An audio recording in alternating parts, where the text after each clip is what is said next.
Welcome back to my channel. आसंतु आज आमे भंडारे वाला आलू रेसिपी बनेबा।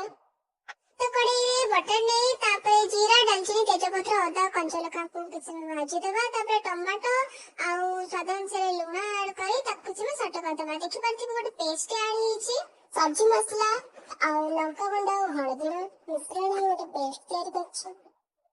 तापरे सिजा आलू ऐड करी सब्जी मसला ऐड कर देले किछ ताकु घांटी देले।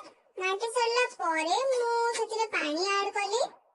तो आपण परिमाण हिसाब रे पानी ऐड करिवे। आउ तापरे मु आको घांटी दे आको हमें 2 मिनिट छाडी देबा फुटिबा पई। तो देखि परथिबे मोर एंती टेक्सचर आछि।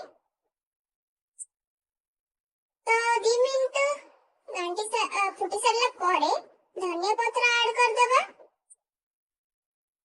बटर को एबे हमें उषुम करी नेबा।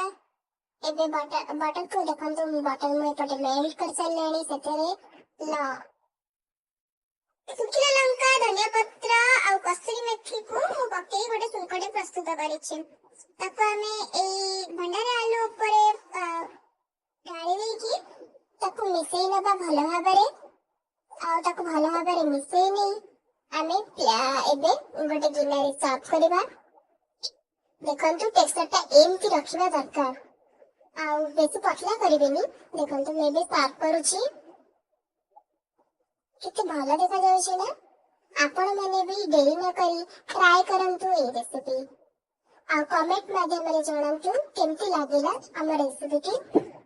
धन्यवाद। रहिली जय जगन्नाथ।